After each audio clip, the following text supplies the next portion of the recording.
السلام عليكم ورحمة الله وبركاته. الحمد لله نحمده ونستعينه ونستغفره ونؤمن به ونتوكل عليه ونعوذ بالله من شرور أنفسنا ومن سيئات أعمالنا من يهده الله فلا مضل له ومن يضلله فلا هادي له وأشهد أن لا إله إلا الله وحده لا شريك له وأشهد أن محمدا عبده ورسوله أما بعد. கண்ணியத்திற்குரிய எல்லாம் வல்ல அல்லாஹ் ஜல்ல ஷானஹு தஆலாவின் நல்லடியார்களே, அல்லாஹுடைய பேரருளால் இந்த புனிதமிக்க ரமலான் மாதத்தின் முதல் நாளில் நாம் எல்லாம் இங்கே பெரும் திரளாக குழுமி இருக்கிறோம். இந்த மாதம் முழுவதும் நபிமார்கள் வரலாறு என்ற தலைப்பின் கீழ் திருமறை குர்ஆனுடைய சான்றுகளின் அடிப்படையிலும் நபிகள் நாயகம் ஸல்லல்லாஹு அலைஹி வஸல்லம் அவர்களுடைய போதனைகளின் அடிப்படையிலும் நபிமார்களுடைய வரலாறுகள் உங்களுக்கு சொல்லப்பட இருக்கிறது. ரமலானில் என்ன பண்ணோம்னா ஈமானின் கிளைகள் என்ற தலைப்பை எடுத்துக்கொண்டு அல்லாஹ் பத்தின விஷயத்தை மட்டும் தவிர்த்து கொண்டு, ஏன்னா அதுக்கு ஒரு வருஷம் முழுசா அது முடிச்சுட்டோம், ஒரு மாதம் அதை நீக்கிவிட்டு வானவர்களை நம்புறதுல இருந்து மற்ற எல்லா நம்பிக்கைகளையும் ஈமானுடைய எல்லா கிளைகளையும் பற்றி விளக்குவதற்காக வேண்டி 2001 வருஷத்துல அந்த ஈமானின் கிளைகள் என்ற தலைப்பில் உங்களுக்கு நிகழ்ச்சி தரப்பட்டது. இந்த வருடம் 2002 ஆண்டு நபிமார்களின் வரலாறு என்ற தலைப்பை நம்ம தேர்வு செய்து அதை பற்றி அறிந்து கொள்ள இருக்கிறோம். இந்த நபிமார்கள் நீ முதல் நாளா இருக்கனால இதுல 15 நிமிஷம் போயிடுச்சு. அதனால இன்னைக்கு மட்டும் என்ன செய்வோம், ஒரு 3:15 முடிப்போம். 11:15 முடிக்கிறா சொன்னோம் இல்லையா, இதுல 15 நிமிஷம் போய்கிட்டோம்ல. அதனால அந்த 15 நிமிஷத்தை முதல் நாளைக்கு என்ன செய்வோம், கொஞ்சம் இழுத்து 11:30 முடிப்போம். மற்ற நாள்ல எல்லாம் 11:15 இன்ஷாஅல்லாஹ் முடிஞ்சிடும். 10 ஆச்சு, அதனால சொல்றேன். இப்ப நான் டாபிக் போனா கரெக்டா உங்களுக்கு நேரம் கிடைக்கும். ஃபர்ஸ்ட் நீங்க விளங்கிக் கொள்ள வேண்டும், நபிமார்கள் வரலாறு என்று சொன்னால் வரலாறு என்றால் என்ன நம்ம விளங்கி வச்சிருக்கிறோம் என்றால், ஒரு ஆதாரப்பு கல்வெட்டு அல்லது அந்த காலத்தில் உள்ள ஆவண ரெக்கார்ட்ஸ்கள், தோல்ல எழுதி வச்சது, அவங்க பயன்படுத்துற மண்பாண்டம், அது இது, இந்த மாதிரி தடயங்கள், இதுகள் அடிப்படையில் உள்ளதுதான் வரலாறு என்று நாம் விளங்கி வைத்திருக்கிறோம். நபிமார்கள் வரலாறுன்னு சொன்னீங்கன்னா, இப்ப நபிமார்களுடைய காலங்கள்ல எல்லாம் அந்த வரலாறுலாம் இருந்துச்சா? கல்வெட்டு எழுதுற வழக்கம் இருந்ததாண்டா? இல்ல. ஆதம் அலைஹிஸ்ஸலாம் கல்வெட்டை எழுதி வச்சுட்டு போனாங்க. அவங்க என்ன செஞ்சாங்கன்னு நம்ம கண்டுபிடிக்கிறதுக்கு அப்படி ஏதாவது கல்வெட்டு உண்டா? இல்ல. அல்ல ஆதம் அலைஹிஸ்ஸலாத்துடைய வாழ்க்கை வரலாறு அவங்க பிள்ளைங்க எல்லாம் எழுதி வச்சுங்க, வாப்பா இப்படித்தான் வாழ்ந்தாரு புக்கு வெளியிட்டு போனாங்களா? அதுவும் இல்ல. வரலாறுகள் எல்லாம் எப்ப ரெக்கார்டு செய்யப்படுதுன்னு சொன்னா ஒரு 2000 ஆண்டுகளாகத்தான், ஒரு 2000 ஆண்டுகளாக உள்ளவர்களுக்கு தான் வரலாறு என்று எழுதி தோலிலையோ மட்டையிலையோ பட்டையிலையோ எலும்புகள்லையோ கல்வெட்டுகள்லையோ எழுதி வைக்கிற பழக்கம். அந்த வரலாறு எழுதுறது என்பது ஒரு 2000 ஆண்டுகளாகத்தான் வரலாறு இருக்கிறது. அப்ப 2000 வருடத்தில் உள்ளவர்களுக்கு தான் நீங்க அந்த ஆவணங்கள், கல்வெட்டு, அது இதெல்லாம் சான்றுகளை பார்க்கலாம். இந்த 2000 வருஷத்துல எத்தனை நபியை நம்ம சொல்ல முடியும் கேட்டா 2 பேர் தான் சொல்ல முடியும். ஒன்னு ஈசா நபி, இன்னொரு நபிகள் நாயகம் ஸல்லல்லாஹு அலைஹி வஸல்லம். மீதி உள்ள நபிமார்கள்லாம் 2000 வருஷத்துக்கு முன்னாடி போயிட்டாங்க.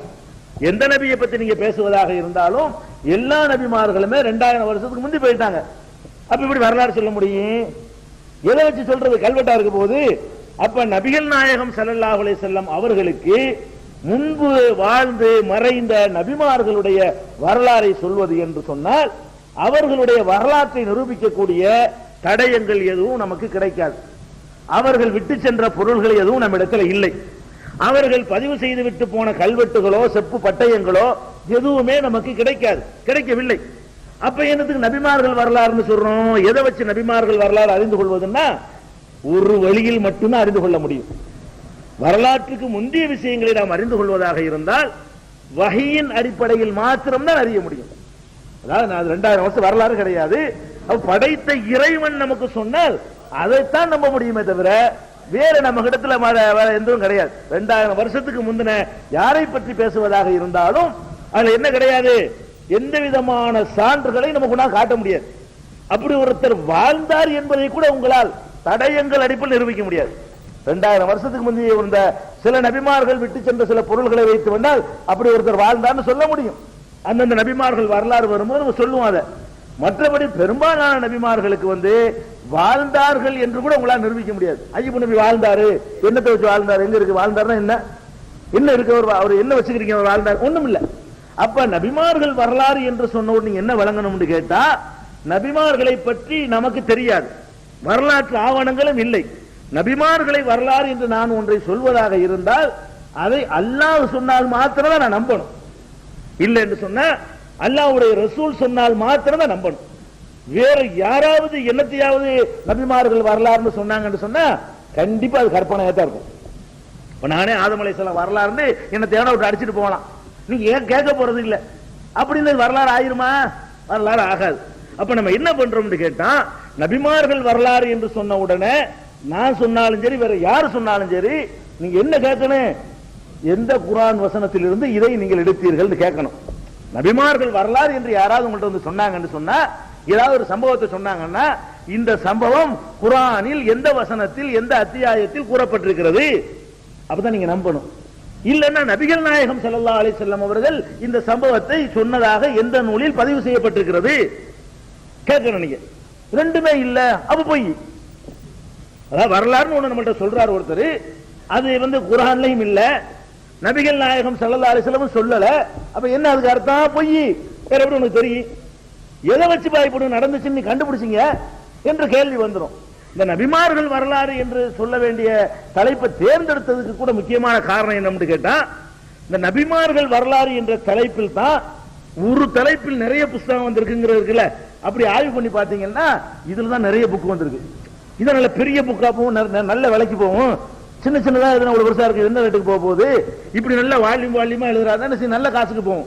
அதுக்காக வேண்டி பாத்தீங்கன்னா நபிமார்கள் வரலாறுங்கிற பேர்ல சாகுல் அமீது அன்சன்ஸ்ல இருந்து அவர் ஒண்ணு போட்டிருக்காரு நபிமார்கள் வரலாறு. எம்ஆர்எம் அப்துல் ரஹீம் அவர் ஒரு பக்கம் திரியம் பாப்பே, அவர் என்ன யூனிவர்சல், அவர் என்னன்னா 2 வால்யூம் மூணு பெருசா போட்டிருக்கிறாரு, பயங்கரமான பெருசா.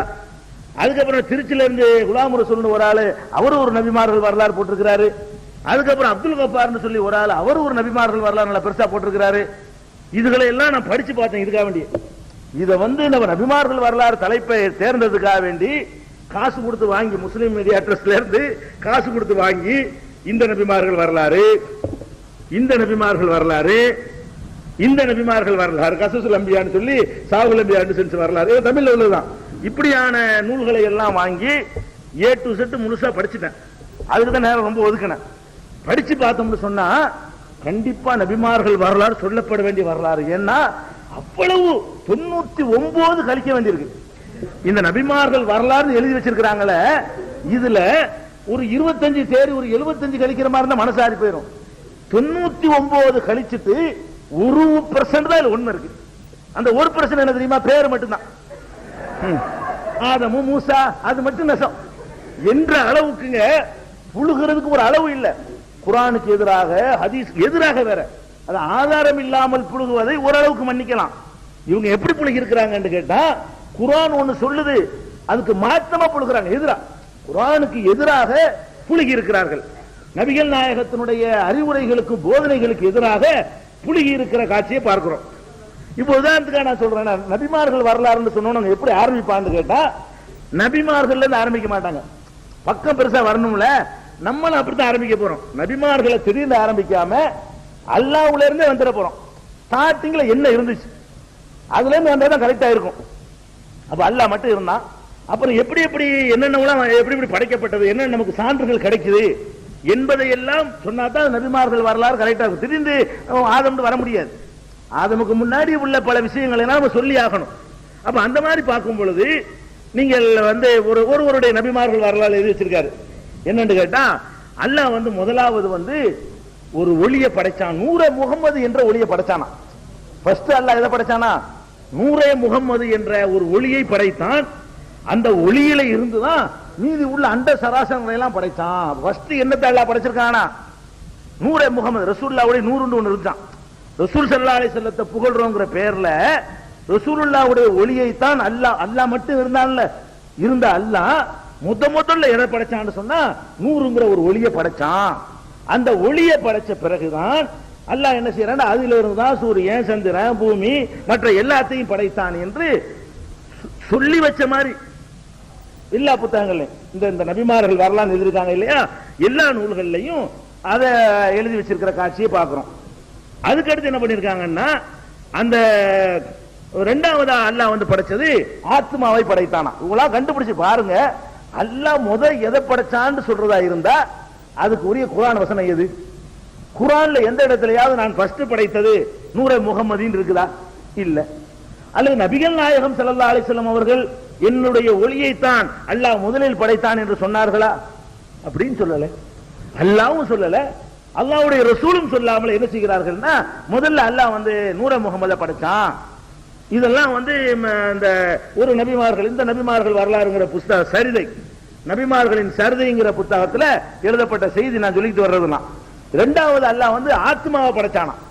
அதாவது ஒளியை படைச்சு முடிச்ச உடனே ஆத்மா இருக்குல்ல, ஒவ்வொருத்தருடைய ஆத்மா உயிர்கள், அந்த ஆத்மாக்களை அல்லாஹ் படைச்சான் அப்படின்னு எழுதி வச்சுக்கிறாங்க. மூன்றாவதா எழுதுகோலை படைச்சான், உட்கார்ந்து பார்த்துக்கிட்டு இருந்த மாதிரி. ரெண்டாவது ஆத்மாவை படைச்சான், மூணாவது வந்து எழுதுகோலை படைச்சான், நாலாவது அறிவை படைச்சான். இந்த நபிமார்கள் சரிதைங்கிறதுல வந்து படைச்சிட்டானாம். அது மட்டும் இல்ல, இந்த கிஸ்ஸாக்களை கேளுங்களேன். நபி ஆதமுக்கு முந்தி உள்ள கப்சாக்களை கொஞ்சம் சொல்றேன் உங்களுக்கு புரிஞ்சுக்கிறதுக்காக வேண்டி. இந்த நூரை முகமது அல்லாஹ் படைச்சான்ல, அது படைச்சு எவ்வளவு நாளைக்கு பிறகு எல்லாம் படைச்சான் தெரியுமா? அதுக்கும் அந்த ரெக்கார்டு வச்சிருக்காரு அவர். நூரை முகமதியாங்கிற ஒளியை படைச்சு 9 லட்சம் வருஷமா, 9 லட்சம் வருஷம் கடந்த பிறகுதான் மற்றதெல்லாம் படைச்சான். அல்லாஹ் ஃபர்ஸ்ட் வந்து ரசூலுல்லாஹ்வுடைய ஒளியை படைச்சு வச்சுட்டானா. அது எவ்வளவு நாளைக்கு வச்சுட்டான்னு கேட்டா 9 லட்சம் வருஷம் அப்படி வச்சுட்டானா. அது 9 லட்சம் வருஷம் அல்லாஹ்வை தஸ்பீஹ் பண்ணிட்டு இருந்துச்சான். அந்த நூறு, இந்த ஒளி உட்கார்ந்துகிட்டு அல்லாஹ் வந்து 9 லட்சம் வருஷம் தஸ்பீஹ் பண்ணிட்டே இருந்துச்சான். அதுக்கு பிறகு அதுல இருந்து மற்ற விஷயங்களை எல்லாம் அந்த ஒளியில இருந்து கொஞ்சம் கொஞ்சமா எடுத்து மற்றது எல்லாம் அல்லாஹ் படைச்சான்னு சொல்லி அதே புக் நபிமார்கள் சரிதைன்னு சொன்னேன் இல்லையா, அந்த நூல்லையே எழுதி வச்சுக்கிற காட்சியை பார்க்கிறோம். அதுலயே வருது பாருங்க, அல்லாஹ்வுக்கு அரிசி இருக்கு, நம்ம எல்லாம் வழங்கி இருக்கிறோம். இதுகள் எல்லாம் எந்த ஆதாரம் இல்லாது நான் சொல்லி காட்டுற அந்த செய்தி இருக்குது. நபிமார்கள் சரிதை என்ற பெயர்ல எழுதியிருக்கிறாங்க. நபிக்கு வர்றதுக்கு முன்னாடி இப்ப இந்த ஸ்டார்டிங் வருவாங்க, அப்படி ஃபர்ஸ்ட் இருந்து கடைசி ஆதமுக்கு வரும்போது ஆதமுடைய இருந்து வரலாறு ஆரம்பிப்பாங்க. அடுத்து என்ன செய்யறாங்கன்னு கேட்டா, அரிசி இருக்குல்ல, அல்லாஹ்வுடைய அரிசி இருக்கு, அரிசிக்கு கீழே ஒரு சேவல் ஒண்ணு இருக்கான். அரிசிக்கு கீழே என்ன இருக்குதான், இந்த அது நபிமார்கள் சரிதையில தான் இருக்குது. அரிசிக்கு அடியில் என்ன இருக்குது, ஒரு சேவல் இருக்குது. அந்த சேவல் எப்படி சேவல்னு கேட்டா, ஒரு இறக்கை இருக்குல்ல, ஒரு சிறகு, அதை நீட்டுச்சுன்னா கிழக்கை தொடுமா, இன்னொரு சிறகை நீட்டினா அது வந்து மேற்க தொட்டுமா. அவ்வளவு பிரம்மாண்டமா இருக்குமா, கிழக்கு இந்த பக்கம் அவ்வளவு பெருசா போகுமா. அவ பெரிய ராட்சச சேவல் ஒண்ணு இருக்கலாம். அது மட்டும் இல்லையா, அது கூவுமா டெய்லி. அது கூவுறத கேட்ட உடனேதான் உலகத்துல உள்ள சேவல்லாம் கூவுதான். இப்போ உங்க வீட்டுல சேவல் கூவுதுன்னா அது கூவுனதை கேட்ட பிறகுதான் என்ன செய்யுதான், கூவுது. அதுவும் இந்த நபிமார்கள் சரிதை எழுதியிருக்கிறாங்க. இது எந்த குர்ஆன்ல இருக்குது? அரிசிக்கு அடியில சேவல் இருக்குதுன்னு சொல்லி எந்த ஆயத்தில் இருக்குது? இல்ல. நபிகள் நாயகம் ஸல்லல்லாஹு அலைஹி வஸல்லம் சொன்னாங்களா? இல்ல. நீங்க வாழுகிற இந்த அறிவியல் நவீன யுகத்துல அறிவியல் பூர்வமை சாத்தியமா? சேவல் கூவாத நேரம் எது? ஒவ்வொரு செகண்டும் கூவுகிறது. சேவல் கூவாத நேரம் இருக்கா உலகத்துல? உலகத்துல சேவல் கூவாத நேரமே இல்ல. உங்களுக்கு 5 மணிக்கு சேவல் கூவுதுன்னா இன்னொரு ஊருக்கு 5:01 நீங்க ஆகும்போது அவனுக்கு 5 ஆகும், அப்ப கூவும். அப்படிங்கும்போது 24 ஹவர்ஸும் சேவல் கூவிக்கிட்டு இருக்குது. இப்ப இந்த நிமிஷம் கூட ஏதாவது ஒரு ஊர்ல 5 மணியா இருக்கும். இப்ப நம்ம பேசிக்கிட்டு இருக்கிற 10:30 மணி 10:45 மணி கூட என்னவா இருக்கும்னு கேட்டா, ஏதாவது உலகத்துல ஒரு ஊர்ல காலை 5 மணியா இருக்கும், அது கூவிக்கிட்டு இருக்கும். நீங்க ராத்திரி 12 மணிக்கு எந்திரிச்சு உட்காருங்கன்னு வைங்களேன், அப்ப எங்கேயாவது ஊர்ல 5 மணியா இருக்கும், அந்த ஊர் சேவல் கூவும். அப்ப நீங்க மத்தியானம் லொஹர் 1 மணிக்கு எந்திரிச்சேன்னு வைங்களேன், அப்ப கூட சுபுக நேரம் ஏதாவது ஊருக்கு இருக்கும், அந்த ஊர்ல உள்ள சேவல் அப்பக்கு தான் கூவும். அப்ப இந்த உலகங்கிறது உருண்டை, அதுல 24 ஹவர்ஸும் எல்லாம் நடந்துகிட்டு இருக்குது. இப்ப சூரியன் மறைகிற காட்சி நீங்க பாக்குறீங்க. சூரியன் மறைகிறது வந்து எந்த நேரத்திலும் சூரியன் மறையுமா இல்லையா? உங்களுக்கு மறைகிறது வேண்டுமானால் 6:30 மணிக்கு மறையுமே தவிர, இன்னைக்கு 6:30 மணிக்கு மறைஞ்சிருக்குமே தவிர, உலகத்துல உள்ள ஒவ்வொரு வினாடியும் சூரியன் ஒவ்வொரு பகுதியில் மறைஞ்சிட்டே இருக்கு. இப்ப ஏதாவது ஊர்ல மகரிப் இருக்குமா இல்லையா? இந்த நிமிடத்தில் வந்து ஏதாவது ஒரு உலகத்துல ஒரு ஊர்ல மகரிபா இருக்கும், ஏதாவது ஒரு ஊர்ல இஷாவா இருக்கும், ஏதாவது ஊர்ல லொஹர் தொழுதுட்டு இருப்பாங்க, ஏதாவது ஊர்ல சுபஹ் தொழுகை நடந்துகிட்டு இருக்கும், ஏதாவது ஊர்ல வந்து இஷாவா தொழுதுட்டு இருப்பாங்க, அசரா இருக்கும் இன்னொரு ஊர்ல. அப்ப இவங்க என்ன பண்றாங்கன்னு கேட்டா, பூமி தட்டுன்னு நினைச்சுட்டாங்க. இவங்க எழுதுற காலத்துல, கற்பனை பண்ற காலத்துல அந்த அறிவு கூட இல்ல. அது எல்லாத்துக்கும் 5 மணி தான் போல இருக்கு. சுப்புகளை சேவல் கூவுதுல நமக்கு சுப்புவா இருக்குமோ உலகமெல்லாம் சுப்புங்கிற அளவுக்கு அறிவு இருந்திருக்கு அவங்களுக்கு எழுதுற ஆளுக்கு. அதனால என்ன பண்ணிட்டாங்கன்னா அரிசில உள்ள அப்புறம் சேவல் அரிசி சேவல் என்ன பண்ண தெரியுமா, 24 மணி நேரம் கூவிக்கிட்டே இருக்கணும். இவங்க சொல்லுபடி பார்த்தோம்னு சொன்னா அது கூவணும், அடுத்த சேவல் கூவணும். அப்ப சேவலுடைய ஒரே டியூட்டி என்ன, அந்த சேவல் 24 மணி நேரமும் 24 மணி நேரத்தில் வரக்கூடிய ஒவ்வொரு நிமிடமும் ஒவ்வொரு நிமிடத்தில் வருகிற ஒரு வினாடியும் சேவல் கூவிக்கிட்டே இருக்கும். அதாவது அர்த்தம் நம்ம எழுத உங்களுக்கு எதுக்கு அரிசி வைக்கிற சேவல் அதில் எழுதி வச்சுக்கிறாங்க. இதெல்லாம் கதை. நபிமார்கள் வரலாறு சொல்றதுக்கு முன்னாடி அவங்க போடக்கூடிய கப்சாக்களை வந்து எப்படி எல்லாம் இந்த வியாபாரத்துக்காக வேண்டி என்னத்தையெல்லாம் கற்பனை பண்ணி எழுதுறாங்க. அதுக்காக சொல்ல வர்றேன், இதெல்லாம் ஆதாரம் கிடையாது. அதுக்கு அடுத்தது இதுவும் அந்த நபிமார்கள் சரிதைங்கிற புத்தகத்துல இந்த கதைகள்லாம் நீங்க பாக்குறீங்க. அது மாதிரி பாருங்க, இந்த வானம் இருக்குல்ல, 7 வானம் நல்லா சொல்றான், அதோடு எடுத்துட்டு போயிட வேண்டியதான். அல்ல 7 வானத்துல என்னென்ன இருக்குது என்பதை நபிகள் நாயகம் ஸல்லல்லாஹு அலைஹி வஸல்லம் மேராஜ் பயணம் போயிருக்கும் பொழுது முதல் வானத்துல என்னென்னதை பார்த்தேன், 2வது வானத்துல என்னென்னதை பார்த்தேன் சொன்னாங்க இல்லையா, அதை நம்ப வேண்டியதான். அதுக்கு மேல உள்ள விஷயங்கள் நமக்கு தெரியாது. இவங்க என்ன பண்றாங்க தெரியுமா, முதல் வானத்துக்கு கலர் பூசுறா, பெயிண்ட் அடிக்கிற வேலை. முதல் வானத்தை எடுத்துக்கொண்டீர்களே ஆனால் பச்சை நிறமாக இருக்கும். இங்க போறீங்கல்ல கலரா ஒவ்வொரு வானத்துக்கு, முதல் வானத்துல பச்சை நிறமா இருக்குமா. அந்த முதல் வானத்துல வானவர்கள் இருப்பாங்களாம், மலக்குகள்லாம். அவங்களுடைய முகம் எப்படி இருக்கும் கேட்டா மாட்டு முகமா இருக்கும். அதாவது முதல் வானம் பச்சை கலரா இருக்குமா, அந்த முதல் வானத்தில் உள்ள மலக்குகள் இருப்பாங்கல்ல அவங்க முகம் எப்படி இருக்குன்னு கேட்டா மாடு மாதிரி இருப்பாங்களாம் முதல் வானத்து வானவர்கள். 2வது வானம் இருக்குதுல, அந்த வானம் வந்து சிகப்பு மரகத நிறத்தில் இருக்குமா 2வது வானம்.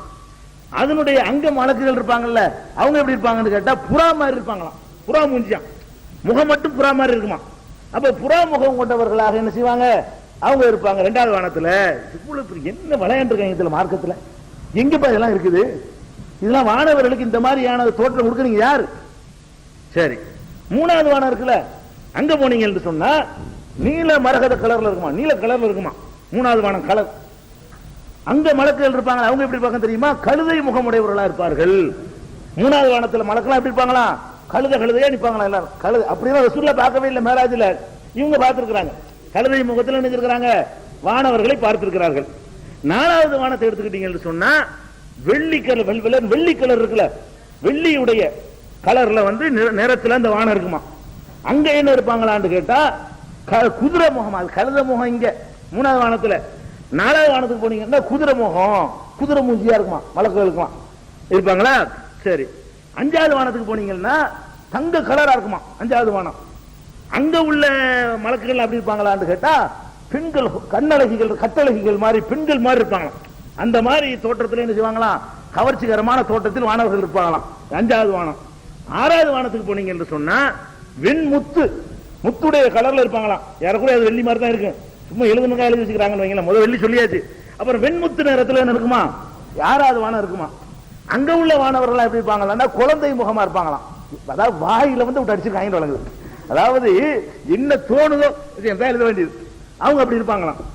7வது வானத்தை எடுத்துக்கிட்டீங்கன்னு சொன்னா பிரகாசமான வெளிச்சமா இருக்குமா, அது கலர்லாம் கொடுக்க இயலலாம், சொல்ல முடியாதான், அப்படி வெளிச்சமா இருக்குமா. அங்க உள்ள வானவர்கள் மட்டும் மனித முகத்தில் இருப்பாங்க என்று இதே நபிமார்களுடைய சரிதைங்கிற இந்த புஸ்தகத்திலேயே இந்த ஒவ்வொரு வானத்திலேயே கலரையும் பார்த்துட்டு வந்து அங்க உள்ள மலக்குகளையும் பார்த்துட்டு வந்து இவர் வர்ணிக்கிறார். இப்ப இது எங்க இருந்து எடுத்தீங்க இதெல்லாம்? இதான் நபிமார்கள் வரலாறு, இது பேர் நபிமார்கள் சரிதையா? இதான் நபிமார்களுடைய வரலாறு சொல்ற லட்சணமா? இது மாதிரிலாம் போனீங்கன்னு வைங்களேன், இது மாதிரி மற்றவங்கள்ட்ட நிறைய இருக்கு. நம்மளெல்லாம் தூக்கி சாப்பிட்ற அளவுக்கு என்ன இருக்கு, இந்த மாதிரி கதைகள்லாம் நிறைய வச்சிருக்கிறாங்க. இது ஒண்ணாச்சு. அதுல ஒரு வேடிக்கை, இதே மாதிரி இந்த வானத்துக்கு கலர் கொடுக்கிறது இருக்கு பாருங்களேன். இந்த வானத்துக்கு கலர் கொடுக்கறதுல இந்த கசசுல் அம்பியாக்காரர் இருக்காருல்ல, இவர் இந்த புஸ்தகத்துக்காரர் கசசுல் அம்பியா, இவருக்காரு சாவுல் அம்பி அன்சன்ஸ் இருக்காரு. இவருக்கு உங்களுக்கு சண்டை இல்ல, வானத்துக்கு கலர் நிர்ணயிக்கிறதுல. இவர் சொன்ன கலர்ல இருந்து அவர் மாறுறாரு. என்ன மாறுறாரு? இப்ப 2வது வானத்துல வந்து அவர் என்ன சொன்னாருன்னு கேட்டா புறாமுகம்னு சொன்னாரு மாணவர்கள். இவர் என்ன செய்யறார், 2வது வானத்துல வந்து பருந்து முகம், புறா தப்பு, பருந்து தான் அவர் கரெக்ட் பண்றாரு. சரி, 3வது வானம் இருக்குல்ல, 3வது வானம் நீலம்ங்கிறார் இவரு. அந்த நபிமார்கள் சரதைக்காரர் என்ன பண்றாருன்னு கேட்டா இது நீல கலருங்கிறார் இந்த ஆளு, இந்த புஸ்தகத்துக்காரரு. இந்த புஸ்தகத்துக்காரர் என்ன பண்றாரு, நீலம் கிடையாது மஞ்சள். சேப்பு புஸ்தகம் இருக்காருல்ல கசசுல் அம்பியா சாவுல் அம்பியா, அவர் என்ன சொல்றாருன்னு கேட்டா 3வது வானத்துடைய கலர் வந்து மஞ்சள் கலர் தான், தப்பு, அது மஞ்சளா தான் இருக்குது. அங்க உள்ள வானவர்கள் என்னவா இருப்பாங்கன்னா கழுதைங்கிறார் அவரு. கழுதை கிடையாது, காளமாடு. பெரிய முக்கியமான சர்ச்சை நடக்கிறது ஆய்வு. ரெண்டும் கற்பனை, வாயில வந்து விட்டு அடிச்சிருக்கிறது தானே. அதனால யாரும் நம்ம கூட மாத்திக்கணும்னு எழுதலாம். நம்ம என்ன செய்யலாம், ஒரு வானத்துக்கு வேற வேற கலரை போட்டுவிட்டு வெவ்வேறு பிடிச்ச தோற்றத்தை போட்டு சிங்கம் இருப்பாங்க, கரடி மாதிரி இருப்பாங்க, நம்ம ஒரு 7 பிராணிகளை போட்டுக்கிற வேண்டியதான். அப்படி எழுதப்பட்டதே தவிர இதற்கெல்லாம் எந்த ஒரு சான்றும் கிடையாது. அது மாதிரியான உதாரணம் 5ஆம் வானத்தை எடுத்துக்கிட்டீங்கன்னா, 5ஆம் வானத்தில் இவர் என்ன செய்யறாருன்னா கண்ணழகிகள் ஹூர்லீன்கள் மாதிரி இருப்பாங்க வானவர்கள். இந்த என்ன பண்றாரு கசசுல் எம்பியாக்காரரு, அப்படிலாம் கிடையாது, ஆடு மாதிரி இருப்பாங்க. கண்ணலைக்கு ஆட்டுக்கு என்ன சம்பந்தம், அவ்வளவு பொருள், ஆடு மாதிரி இருப்பாங்க, மாடு மாதிரி ஆடு இப்படி. இப்ப வானவர்களுடைய தோற்றத்தை பத்தி கற்பனை பண்ணி என்ன பாருங்க நபிமார்கள் வரலாறுன்னு சொல்லி இது ஒன்னாச்சா.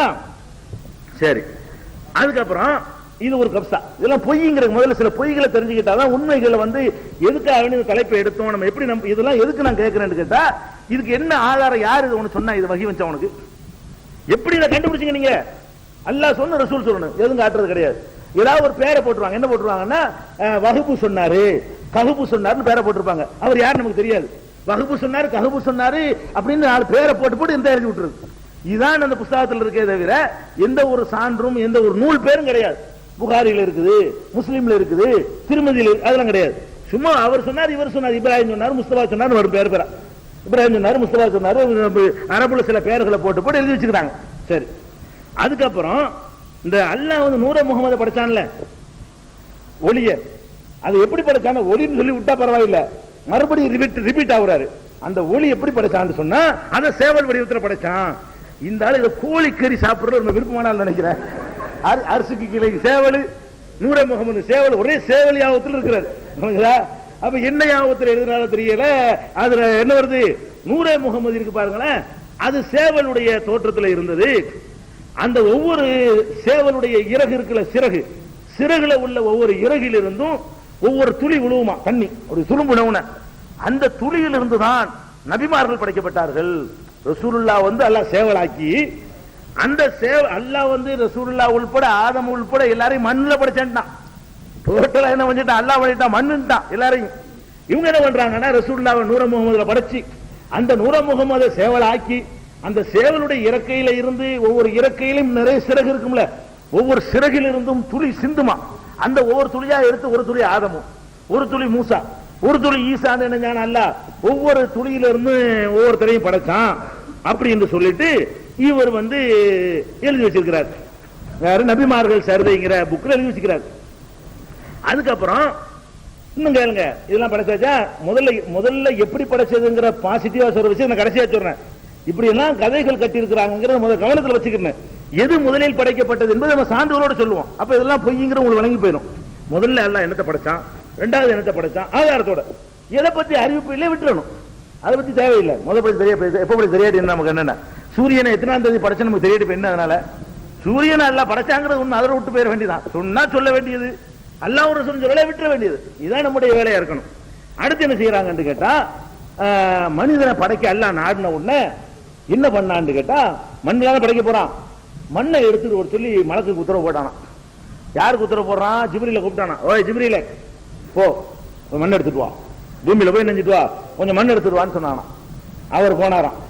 இந்த கிஸ்ஸா வந்து எல்லாரும் ஏகமனத இஜ்மா, இதுலயும் இருக்கு, அதுலயும் இருக்கு, அதுலயும் இருக்கு. வணங்குதா, நபிமார்கள் வரலாறுலாம் இருக்கு, நபிமார்கள் சர்வையிலும் இருக்கு, கசூசுல் அன்பியாவிலும் இருக்குது. யார் யார் இதை எழுதுனாங்களோ 50 பேருடைய புத்தகத்திலும் இருக்கு. இந்த சம்பவம் எப்படி படைக்கிறானா, அல்லாஹ் ஜிப்ரீல கூப்பிட்டானா, ஒரு மனுஷனை படைக்க போறேன், நீ போய் கொஞ்சம் மண் எடுத்துட்டு வா பூமியில. அவர் வந்தாராம். மண் எடுக்க வந்தவொடனே பூமிக்கும் அவருக்கு சண்டையாம். எடுக்காத, பூமி அப்ஜெக்ஷன் பண்ணுதான். பூமி என்ன செஞ்சான், எடுக்காதே, எடுக்க விட மாட்டேன். ஏன் எடுக்க, அல்லாஹ் எடுக்க சொல்றான். எடுக்க விட மாட்டேன், பாவிகளை என்னில இருந்து பாவியை படைக்க நான் ஒத்துக்கிற மாட்டேன் அப்படின்னு சொல்லிட்டு அது அழுது பிரலாபிச்சுட்டான். இவருக்கு இறக்கம் வந்துருச்சான், ஜிப்ரீலுக்கு இறக்கம் வந்து பாவமா இருக்க மாட்டேங்குதுன்னு சொல்லிட்டு மண் எடுக்காம திரும்பி போயிட்டாராம். அல்ல அப்புறம் பார்த்தானா, மீகாயில கூப்பிட்டானா, இந்த சரி நீ போய் எடுத்துட்டு அப்படின்னு சொல்லி என்ன அல்ல மீகாயில அனுப்பி வச்சானா. அவர் போனாராம். அவர் போய் எடுக்க போகும்போது கையை வச்சாராம். வச்ச உடனே கத்த ஆரம்பிச்சிருச்சான். அலற ஆரம்பிச்ச உடனே என்னன்னு கேட்டா எடுக்க கூடாது. அதே மாதிரி பழைய அதே சம்பாசனை, பெரிய பெரிய கதை, ஒரு 8 பக்கத்து வர்ணிப்பாங்க. இதை அது உரையாடல் மாதிரி, இவர் சொன்னது பூமி சொன்னது, மறுபடியும் சொன்னது பூமி சொன்னது, ஒரு டைலாக் எல்லாம் வரும். நான் சுருக்கி சொல்றேன், அந்த வாசகத்தை கூட கற்பனை பண்ணி இவ பேசுன மாதிரி வார்த்தை, அவர் ஒண்ணு வார்த்தை இல்ல எடுக்கத்தான் செய்வேன், எடுத்தீங்கன்னா நான் வந்து கோவப்படுவேன். இப்படி பெரிய உரையாடலாம் நடக்கும். நான் உரையாடலாம் மைனஸ் பண்ணி ஸ்டார்ட் பண்ணி சொல்றேன் உங்களுக்கு. அப்ப இது பெரிய சண்டைலாம் நடந்து முடிஞ்ச உடனே அது ஒத்துக்கலையா, இவர் இறக்கப்பட்டு திரும்பி போயிட்டாராம். மூணாவது என்ன பண்ணா, நல்லா இஸ்ராஃபீல்ங்கிறவர் பிடிச்சி நீ போய் மண்ணை எடுத்துக்கிட்டு வா அப்படின்னு அனுப்பி வச்சானா. அவருக்கு இதேதான், இந்த உரையாடல் டயலாக்லாம் முடிஞ்ச உடனே அவர் வெறுஞ்சோட திரும்பி போயிட்டாரு, பூமி மேல இறக்கப்பட்டு. நாலாவது என்ன பண்றான்னு கேட்டா, இஸ்ராயேலை பிடிச்சி அனுப்புனான். நல்லா இஸ்ராயேலை பிடிச்சி அனுப்பின உடனே அவர் என்ன செய்யறான், எடுக்க வந்தாராம், பூமி அழுவுனுச்சான். முடியாது, எய்தவன் இருக்க நீ அம்பை நோகலாம், அந்த டைலாக்லாம் வருது. இது இருக்காங்க, அவன் எய்திருக்கிறான், நான் அம்பு, என்னிடத்தில் நீ எப்படி ஆட்சேபிக்கலாம். இப்ப உள்ள சினிமா டைலாக்லாம் அதை சேர்த்து வந்து நபிவாழ் வரலாறு இருக்கு, அந்த புத்தகத்தில் இருக்குது. எய்தவன் ஒருவன் இருக்க நீ அம்பை நோகலாமா, எய்கிறது என்னிடம் தெரியாது. பூமிக்கு மனுஷன்லாம் வந்த பிறகு பிரச்சனை வருது, அதுல வருது எய்தவன் இருக்க நீ அம்பை நோகலாமான்லாம் டைலாக்லாம் முடிஞ்ச உடனே அவர் முடியாண்டான். அல்லாஹ் சொன்னா நான் எடுத்துட்டு தான் போவேன், நீ ஓஞ்சல கேட்க மாட்டான் அப்படின்னு சொல்லிட்டு புடிவாதம் எடுத்துட்டு போயிட்டாரான். எடுத்துட்டு போனவன் அல்லாஹ் விசாரிச்சான், என்ன நடந்ததுன்னு கேட்டவொன்னே இவர் விளக்கினார். அந்த மாதிரி அல்லாஹ் நினைஞ்சா, ஒரு உலக நீ சொன்ன கரெக்டா செஞ்சுட்ட, இருந்தாலும் கெஞ்சி கேட்கும்போது விட்டு வந்திருக்க வேண்டியதானே அப்படின்னு வேற அல்லாஹ் சொல்லிக்கிட்டானா. பாருங்க, கைஃப யஃப்தரூன அலல்லாஹில் கதிப, அல்லாஹ்வின் மீது எப்படியெல்லாம் பொய்களை இட்டு கட்டுகிறார்கள் என்று பாருங்கள் அல்லாஹ் சொல்றான். மக்கா காபிர்களை பத்தி இவங்களுக்கு சொல்ல வேண்டிய வசனங்கள். இந்த நபிமார்கள் வரலாறு எழுதினவர்கள் யார் மேல இட்டு கட்டுற நீ, அல்லாஹ் இப்படி சொன்னான்னு எதை வச்சு நீ சொன்ன? அல்லாஹ்வின் மீது அவ்வளவு பெரிய மகத்தான அவதூறுகளை கிளப்பி அப்புறம் அல்லாஹ் என்ன பண்ணானா, நீ தானே எடுத்துட்டு வந்த, அதனால இந்த உயிரை வாங்குற வேலை உங்ககிட்ட தர்றேன். இஸ்ராயல்கிட்ட மனிதர்களுடைய உயிரை வாங்குற வேலையை உன்னிடத்தில் தருகிறேன் அல்லாஹ் சொல்லிட்டான் என்று எழுதி வச்சுக்கிறாங்க. உங்களுக்கு சென்ற வருஷம் ஈமானின் கிளைகள்ங்கிற தலைப்புல பேசும் பொழுது வானவர்கள் யார் என்று நாங்க விளக்கியிருக்கிறோம். அதுல என்ன சொன்னோம், வானவர்களை பொறுத்த வரைக்கும் சுயமாவெல்லாம் எந்த ஒரு ஐடியா பண்ணிலாம் முடிவெடுக்க மாட்டாங்க, சொன்னா செய்வாங்க. அவங்களுடைய கேரக்டர் என்னன்னு கேட்டா, லா யாசூனல்லாஹ மா அமரஹும் வ யஃஅலூன மா யுமரூன், சொன்ன வேலைக்கு மாறு செய்ய மாட்டார்கள், ஏவப்பட்டதை செய்து முடிப்பார்கள். இதான் நபிமார்கள் சொல்லப்படக்கூடிய குணாதிசயம், வானவர்களுடைய குணாதிசயம். வானவருக்கு ஜிப்ரீல் அல்லாஹ் எடுத்துட்டு வர சொன்னான்னு சொன்னா எடுத்துக்கிட்டு போனாரு தான் நடந்திருக்கணும். அப்படியே முதல்ல ஆதாரம் வேணும். ஆதாரம் இல்லாம சொல்வதா இருந்தா கூட அல்லாஹ் ஒண்ணு சொல்லி இருக்கும் போது பூமி அப்ஜெக்ஷன் பண்ண விட்டுட்டு போயிருப்பாரு, ஒரு வானவர் எடுத்துட்டு போயிருப்பாரு. இது வந்து வானவர்களுடைய கேரக்டருக்கு எதிராக, குர்ஆனுக்கு எதிராக பொய்யை இட்டு கட்டிருக்கிறாங்க. அடுத்து என்னன்னு கேட்டா, உயிரை வாங்குறதுக்கு இஸ்ராயல் ஒரு மலக்கு இருக்குன்னு எழுதி வச்சுக்கிறாங்க. எல்லாருமே எல்லா நபிமார்கள் சரதையிலையுமே இஸ்ராயல் மண்ணை எடுத்துக்கிட்டு போனதுனால அவர் தான் உயிரை வாங்குற ஒரு பொறுப்பு அவருக்கு ஒதுக்கப்பட்டிருக்குது என்று எல்லாருமே எழுதி வச்சிருக்கிறாங்க. ஆனா இஸ்ராயல் ஒரு ஆள் இருக்கிறாரா? ஹதீஸ்ல எங்கேயாவது இஸ்ராயல் மலக்கு இருக்காருன்னு இருக்கா? அப்படி ஒரு ஆள் இருக்கான்னு இருக்கா? கிடையாது. மலை ஜிப்ரீல்ங்கிற வானவர் இருக்கான்னு குர்ஆன்ல இருக்குது. மீகாயில் வானவர் இருப்பதாக குர்ஆன்ல இருக்குது. மாலிக் என்ற பெயர்ல வானவர் இருப்பதாக குர்ஆன்ல இருக்குது. இஸ்ராஃபீல் என்ற வானவர் இருப்பதாக ஹதீஸ்ல இருக்குது. இஸ்ராயீல் என்று ஒரு வானவர் இருப்பதாக குர்ஆனிலும் இல்லை, ஹதீஸிலும் இல்லை, பலவீனமான ஹதீஸிலும் இல்லை, இட்டுக்கட்டப்பட்ட ஹதீஸிலும் இல்லை, பொய். அது உயிரை வாங்குறதுக்குன்னு இஸ்ராயல் ஒரு ஆள்லாம் கிடையாது. வேற எப்படி இருக்குது குர்ஆன்ல? ஒவ்வொரு மனிதனுடைய உயிரை வாங்குவதற்கு ஒவ்வொரு வானவர் இருக்கிறார். என் உயிரை வாங்க எனக்குன்னு ஒரு ஆளை நியமிச்சு வச்சுதான் அல்ல. ஏன் டைம் வந்து எடுத்துட்டு போயிருவார், அந்த ஒரு டியூட்டி தான் அவருக்கு. என்னோட இருப்பார் அவரு, எனக்குன்னு அந்த ப்ரோக்ராம் டைம் முடிஞ்சவங்க தூக்கிட்டு போயிருவார். அப்ப அல்லாஹ் குர்ஆன்ல என்ன சொல்றான்னா, குல் யதவஃபாக்கும் மலக்குல் மௌத்தில்லதி உக்கிலபிக்கும், உங்களுக்கு என நியமிக்கப்பட்ட மௌத்துடைய வானவர் உங்கள் உயிரை கைப்பற்றுவார். குர்ஆன் சொல்லுது. உக்கிலபிக்கும், உங்களுக்கு வக்கீலாக்கப்பட்ட பொறுப்பு கொடுக்கப்பட்ட மலக்குல் மௌத்து உங்கள் உயிரை வாங்குவார். எனக்கு ஒரு மலக்குல் மௌத்து, உங்களுக்கு ஒரு மலக்குல் மௌத்து. 600 கோடி மக்கள் இன்னைக்கு இருக்கிறோம்னு கேட்டா 600 கோடி மலக்குல் மௌத்து இருக்கிறாங்க. உலகம் படைக்கப்பட்டிருந்து 10,000 கோடி மக்கள் போயிட்டாங்கன்னு சொன்னா 10,000 கோடி மலக்குல் மௌத்து இருந்தாங்க. இந்த 600 கோடி இன்னொரு 10 வருஷத்துல 1200 கோடியா போகும்னு சொன்னா 1200 கோடி மலக்குல் மௌத்து இருப்பாங்க. இஸ்ராயல் ஒரு ஆள் கிடையாது. அப்ப அந்த அடிப்படையே தப்புங்கும் பொழுது இது கதை, ஆதத்தை படைக்கிறதுக்கு உள்ள கதை. இதுகளெல்லாம் என்னாச்சு, இந்த இவருடைய நபிமார்கள் சரிதைங்கிறதுல உள்ள ஆதமுக்கு நான் ஒன்னும் வரல. ஆதம் அல்லாஹ் படைப்பை துவக்கி ஆதம் அலைஹிஸ்ஸலாம் படைக்கிற வரைக்கும் நடந்த கிஸ்ஸாக்களுடைய சுருக்கம் இது. இதைத்தான் வர்ணிச்சிருக்கிறாங்க எல்லாருமே. ஆதம் எப்படி வர்ணிச்சான்னு அப்புறம் பார்த்துக்குருவோம், இது வரைக்கும் எடுத்துக்கிடுவோம். அதுக்கடுத்து என்ன செய்யறாருன்னா, இந்த கஸஸுல் அன்பியாவுல என்ன செய்யறாங்கன்னு கேட்டா, அதாவது வானம் பூமி அளவுக்கு அல்லாஹ் ஒரு பெரிய முத்து இருக்கு, முத்து படைச்சானா ஃபர்ஸ்ட். அவர் சொல்றாரு கஸஸுல் அன்பியாக்கார், இந்த வானம் பூமியை விட பெரிய முதல்ல எப்படி உலகம் படைக்கப்பட்டுச்சான்னு கேட்டா, ஒரு முத்து அல்லாஹ் படைச்சானா. முத்துன்னு சொன்னாலேயே அது வந்து அதுக்கு முந்தைய கடல் இருக்கணும். முத்துன்னு எப்ப சொல்லிட்டோமோ அதுக்கு முந்தைய சிப்பி இருக்கணும். சிப்பின்னு எப்ப சொல்லிட்டோமோ அதுக்கு முந்தைய கடல் இருக்கணும். கடல்ல எப்ப சொல்லிட்டோமோ அதுக்கு ஒரு மலைத்துளி உழுகணும் சிப்பியில, அப்பதான் முத்து ஆகும். முத்து போய் எல்லாம் தனியா உட்காந்து படைச்சாங்கிறாரு. ஃபர்ஸ்ட் எல்லாம் என்ன, அது ஒரு முத்தை படைச்சானா. அந்த முத்து எவ்வளவு பெருசான்னு கேட்டா இந்த 7 வானத்தை உள்ள வச்சிடலாமா, இந்த பூமி இன்னைக்கு உள்ள போட்டுடலாமா, அவ்வளவு பிரம்மாண்டமான ஒரு முத்தத்துக்கு எல்லாம் படைச்சானா. ஃபர்ஸ்ட் அல்லாஹ் எப்படி படைச்சான்னு குர்ஆன்ல தெளிவா சொல்றான். சின்ன பிள்ளைக்கு விளங்குற மாதிரி நான் பிந்தி சொல்றேன். இவர் சொல்ற கிஸ்ஸா. அந்த முத்து எப்படி இருக்கும்னு கேட்டா 70,000 நாக்கு இருக்குமா முத்துக்கு. முத்து அல்லாஹ் படைச்சானா அந்த முத்துக்கு எத்தனை நாக்கு இருக்குமா? ஒரு நாக்கு 2 நாக்கு இல்லையா, 70,000 நாக்கு இருக்குமா. அல்லாஹ் தஸ்பீஹ் செஞ்சிட்டு இருக்குமா. இப்படி ஒரு நாக்கு, இப்படி ஒரு நாக்கு, ஒரு நாக்கு முத்துல 70,000 நாக்கு இருக்குமா.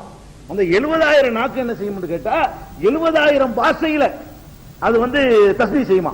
தமிழ்ல ஒண்ணு தஸ்பீஹ் செய்யும், மலையாளத்துல ஒண்ணு, அரபுல ஒண்ணு, சிங்களத்துல ஒண்ணு, தெலுங்குல ஒண்ணு. உலகத்துல 70,000 பாஷை இன்னைக்கு வரைக்கும் கிடையாது. உலகத்துல 70,000 பாஷை இருக்காங்க. உலகத்துல 1000க்கு மேல பாஷை கிடையாது இன்னைக்கு வரைக்கும். எடுத்து பாத்தீங்கன்னா உலகம் தோன்றிய காலம் இன்னைக்கு வரைக்கும் 70,000 பாஷையா உலகத்துல. பாஷை என்ன நினைச்சிட்டு இருக்கிற 600 கோடி பேர் இந்தி மக்கள், ஹிந்தி பேசுறவங்க மட்டுமே கிட்டத்தட்ட 70-80 கோடி பேர் இருக்கிறான். 80 கோடி பேருக்கு ஒரு பாஷை தான் வருது. சைனாக்காரன் இருக்கான், அவன் 120 கோடி இருக்கான், ஒரு பாஷை தான் பேசுறான், சைன மொழி தான் பேசுறான். அப்படி எடுத்து பாத்தீங்கன்னா இந்த குழவன் பாஷையெல்லாம் கணக்கு சேர்த்தா கூட 1000 வராது. இவர் என்ன பண்றாருன்னா இல்லாத பாஷையெல்லாம் தஸ்பீஹ் பண்ணுதான். அது 70,000 நாக்கு இருக்குமா முத்துக்கு. அது 70,000 பாஷையில தஸ்பீஹ் பண்ணுமா. அது மட்டும் இல்ல, நாக்கு மட்டும் தான் சரியா, கண்ணு வேணும்ல, அதுக்கு கண்ணு வேற இருக்குமா. அதுக்கு ஒரு 70,000 கண்ணு, 70,000 நாக்கு இருக்குமா, 70,000 கண்ணு இருக்குமா. கண்ணுட எப்படி கண்ணுங்கிறீங்க?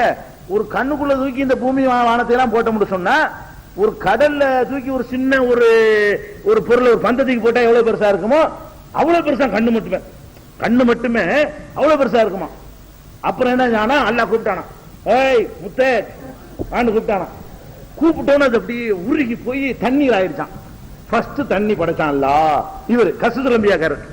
அவர் முடிச்சு நம்ம நபிமார்கள் சேர்றதைய இவர் கஸ்ஸுல் அன்பியாக்காரர் என்ன பண்றாருன்னு கேட்டா, அல்லாஹ் என்ன முத்தை படைச்சானா, அந்த முத்தை வந்து அல்லாஹ் கூப்பிட்ட உடனே அது நடுங்கி போய் நினைச்சான், உருகி அப்படியே முத்து தண்ணியா மாச்சான். ஃபர்ஸ்ட் தண்ணி உண்டானது இவருடைய கிஸ்ஸா. அதுக்கப்புறம் வந்து அரிசி இருக்குல்ல, அவர் அரிசிக்கு கீழே சேவலை சொன்னார்ல, இவர் அதுக்கு போட்டியா சொல்றாரு. அரிசி வந்து எப்படி இருக்குன்னு கேட்டா அதுக்கு கீழே ஒரு பாம்பு இருக்குது. பாம்பு தான் அரசு சுமந்துகிட்டு இருக்குது. கஸ்ஸுல் அன்பியா எழுதி வச்சுக்கிறாரு. அரசுக்கு கீழே என்ன இருக்குது? ஒரு பெரிய பாம்பு இருக்குது. அந்த பாம்பு எப்படி பாம்பு தெரியுமா? தலை இருக்குது. தலை வந்து வெண்முத்துனால படைக்கப்பட்டுச்சான். அப்ப அதுக்கு முன்னாடி வெண்முத்து இருக்குன்னு விளங்குது. வெண்முத்துனால தலையை படைக்கிறதா இருந்தா அதுக்கு முன்னாடி வெண்முத்துன்னு ஒண்ணு இருந்திருக்கு உலகத்துல. சரி, தலை வந்து வெண்முத்தால் படைக்கப்பட்டுச்சான். கண்ணம் இருக்குல்ல, பாம்புக்கு கண்ணம். இந்த கண்ணை எதுல படைக்கப்பட்டுச்சுன்னா தங்கத்துல படைக்கப்பட்டுச்சான். தலையில கண்ணம்லாம் சேர்ந்துரும். இவரை சும்மா உலர்ந்து உலர்றதானே. தலை வந்து வெண்முத்தா இருந்துச்சா.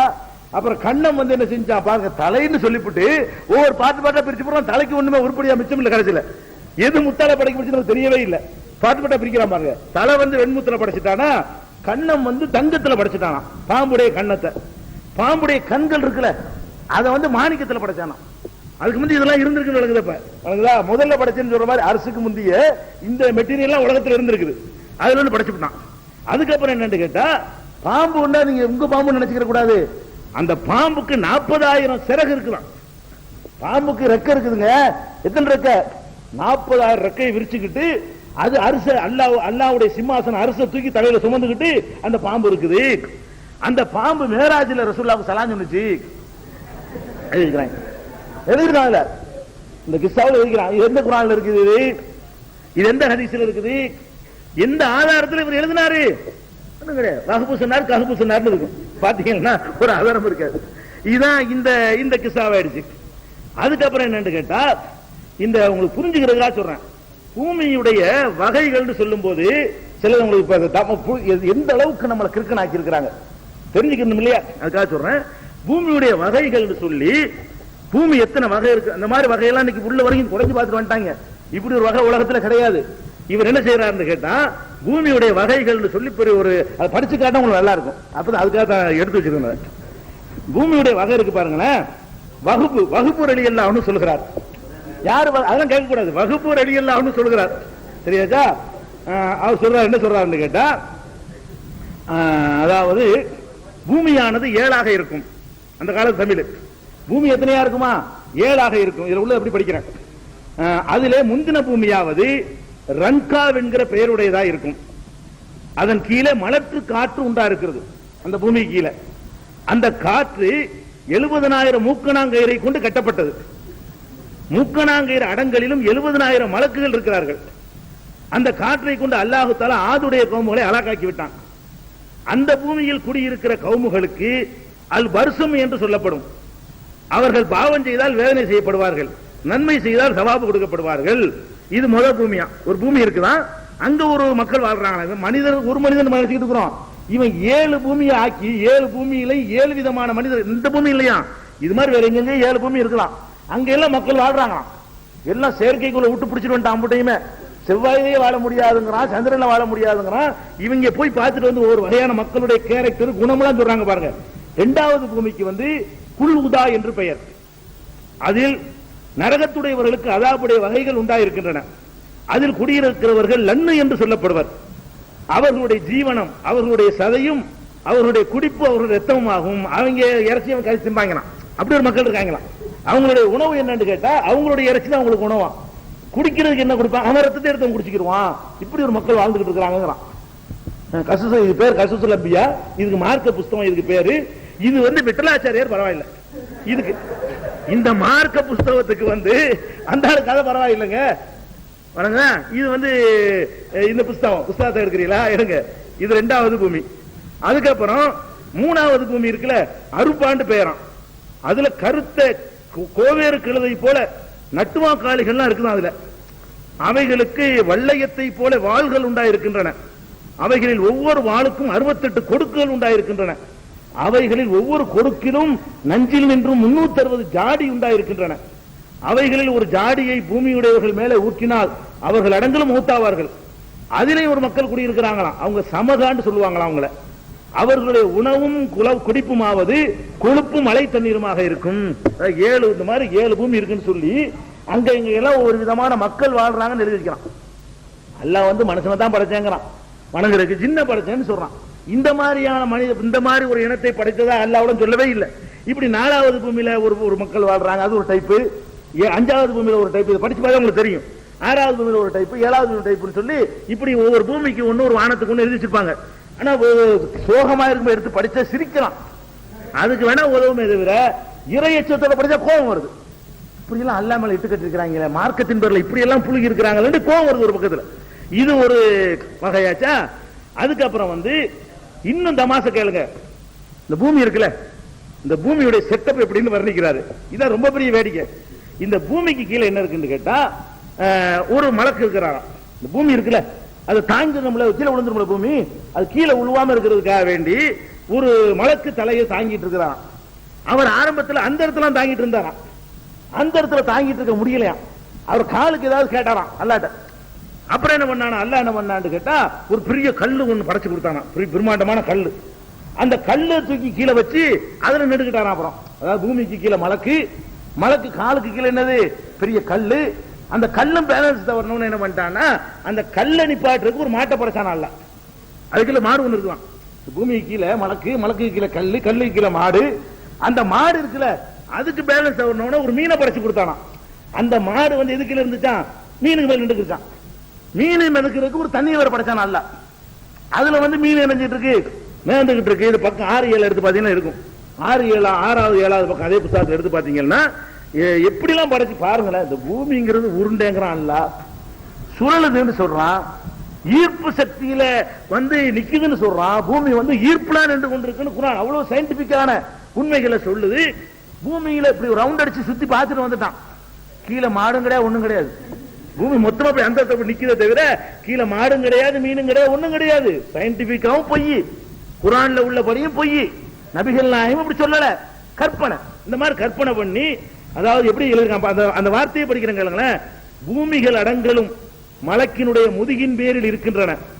மலக்கு கல்லின் மேல் இருக்கிறார், கல்லு மாட்டின் மேல் இருக்கிறது, மாடு மீன் மேல் இருக்கிறது, மீன் தண்ணீர் மேல் இருக்கிறது, தண்ணீர் ஆகாசத்தின் மேல் இருக்கிறது, ஆகாயம் இருளின் மேல் இருக்கிறது. இருளின் கீழிருக்கும் வஸ்துவை அறிகிறதை தொட்டும் கல்குகளுடைய இல்மு குன்றி போய்விட்டு அது கீழே தெரியல நமக்கு. இது வரைக்கும் நாங்கள் கண்டுபிடிக்க முடிஞ்சு. அது கல்குடைய இல்மு கல்வி குன்றிச்சான். அதுக்கு கீழே உள்ளதை அறிவதை விட்டு மனிதர்களால் முடியவில்லை. இதுவரைக்கும் தான் எங்களுக்கு தெரிய முடிஞ்சுக்கிறாங்க. அதாவது இதுவரைக்கும் போய் பார்த்துருவாங்க கடல் வரைக்கும். அதுக்கு கீழே என்ன இருக்கு? அந்த இருள் வரைக்கும் போயிட்டானா. அதுக்கு கீழே இருக்குதா என்னமோ. அது ஹல்குனா மனிதர்கள், மனிதர்களுடைய இல்மு குன்றி போய் விட்டது. அதை நமக்கு முடியல அப்படின்னு சொல்லி பெரிய கண்டுபிடிச்ச மாதிரி ஆராய்ச்சி பண்ணி கண்டுபிடிச்சிட்டோம். அதுக்கு கீழே உள்ளதா எங்களுக்கு தெரியலங்களா. நீங்க என்ன பண்றது? நபிமார் வரலாறா? இதான் கஸ்ஸுல் அம்பியா. இதுக்கு பேரு யோசிச்சு பார்க்கணும். இப்படியான ஒரு இது பண்ணாச்சு.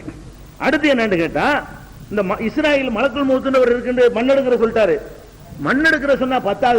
இந்த என்ன பண்றாரு கஸ்ஸுல் அம்பியாக்காரரு, மண்ணெடுக்கிற அந்த இஸ்ராயல்ங்கிறவருக்கு அவருக்கு தோற்றத்தை அப்படி கற்பனை பண்றாரு. இஸ்ராயல் எப்படி இருப்பாரு தெரியுமா உங்களுக்கு? ஆளே இல்ல கற்பனை மொத்தத்துல. இவர் இல்லாத ஆளுக்கு என்ன பண்றாருன்னு கேட்டா அதுக்கு தோற்றம் சொல்றாரு. மலக்குல் மௌத் இருக்கு பாருங்க, அவருடைய கால் இருக்குல்ல, கால் இங்க பூமியில இருக்குமா, தலை லவ்ஹுல் மஹ்ஃபூல்ல இருக்குமா. எவ்வளவு பெருசு நினைச்சுக்கிட்டீங்கன்னா அப்புறம் லவ்ஹுல் மஹ்ஃபூல்ல படிச்சு ஆளு உசுர வாங்க முடியும். ஒவ்வொரு ஆளுடைய விதி முடியணும்லங்க. விதியை படிப்பார் அந்த பேப்பர்ல. அங்க லவ்ஹுல் மஹ்ஃபூல்ல இப்ராஹிம் எடுத்துட்டு வந்துருவாங்க உடனே. அப்படியாக கால் பூமியில இருக்குமா, தலை லவ்ஹுல் மஹ்ஃபூல்ல இருக்குமா, பார்த்துட்டு இருப்பாராம். அவருக்கு 63 கண் இருக்குமா.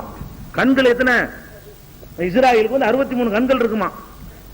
கண் இருக்குன்னு சொன்னா பரவாயில்ல, கிறிஸ்தவங்க நல்லா காட்டுறாங்க. ஒவ்வொரு கண்ணுக்குள்ள 3 கண் இருக்கு. அதாவது 63 கண்கள் ஒரு லூஸ்தரன்னு சொல்லிடலாம். இதுல எழுதி வச்சுக்கிறான் 63 கண்கள் உண்டாயிருக்கின்றன. ஒவ்வொரு கண்களுக்குள்ளேயும் 3 கண்கள் இருக்கின்றன. கண்ணுக்குள்ள கண்ணு 63 பிரிக்கிற வேண்டியது. அப்புறம் இதெல்லாம் திரையின் ஒண்ணுதான் எல்லாமே. அது ஆயிடுச்சா. அதுக்கப்புறம் 360 நாவு இருக்கலாம். எதுக்கு? அவருக்கு இஸ்ராயல்ங்கிற மலக்குக்கு, இல்லாத மலக்குக்கு 360 நாக்குகள் இருக்கின்றன. நீங்க நாக்குல உங்க நாக்கு நினைச்சு கூடாது. ஒரு நாக்குள்ள 3 நாக்கு இருக்குது. எதுக்கு கதை? ஒவ்வொரு நாவுக்குள்ளேயும் 3 நாவுகள் இருக்கின்றன.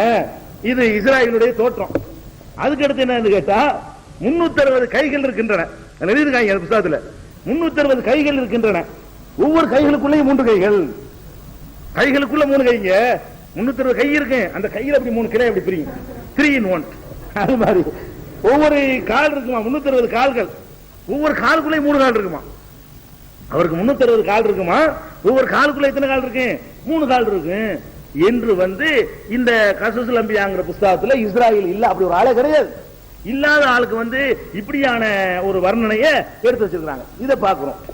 அதுக்கப்புறம் என்னடா, அந்த நபிமார்கள் வரலாறு போட்டிருக்காங்களே, அந்த ஆளுக்கு புத்தகத்தை படிச்சீங்கன்னு கேட்டா முதல்ல அல்லாஹ் அறிவை தான் படைச்சானா. ஃபர்ஸ்ட் அறிவுங்கிற தனியத்துக்கு எல்லாம் அக்களை தான் முதல்ல படைச்சான், அறிவை படைச்சான். அதுக்கு என்ன ஆதாரம்? இட்டு கட்டப்பட்ட ஒரு ஹதீஸ் இருக்காது, அடிப்படையா வச்சுக்கிறாரு. அதுக்கடுத்து என்னன்னு கேட்டா, இந்த பூமி இருக்குல்ல, நீங்க முதல்ல மனுஷன் தான் வாழ்றான்னு நினைச்சுக்கிறாதீங்க. இது மாதிரி 7 மனிதர்கள் வாழ்ந்துட்டு போயிட்டாங்களாம். இது நீங்க 7வது மனிதர்களாம். இதுக்கு முன்னாடி இந்த பூமியில இது அல்லாஹ் ஒரு ஆதம தான் படைச்சேன்னு நமக்கு சொல்லி காட்டுறான். அதுக்கு முந்தி வெவ்வேறு ஆட்க தர்னூஸ் ஒரு இனம் வாழ்ந்துச்சான். ஃபர்ஸ்ட் அந்த தர்னூஸ் முடிஞ்ச உடனே ஹலியலிஸ் ஒருத்தர் வாழ்ந்தாங்களாம். அது ஒரு ஜாதியாம். அந்த இனம் அழிஞ்சு போனோம்னா மலிக்காங்கிற அது அவங்களுடைய ஆதம், அவர் மலிக்கா, அவர் தலைமையில அது ஒரு இனம் இருந்துச்சான். நாளா ஹமூஸ் அவர் தலைமையில ஒரு ஜாதி இருந்துச்சான். இப்படியாக ஒரு 7 தலைமுறைகள் போயிடுச்சு அப்படின்னு ஒரு பக்கத்துல சொல்லிட்டு இன்னொரு பெரியார் சொல்றாரு 12 படைப்பு இருந்துச்சு, 7 கிடையாது. ஆதமுக்கு முன்னாடி எத்தனை பேரு? 12 மனுஷன் போயிட்டானா. ஆதம ஒரு கடைசி மனுஷன்.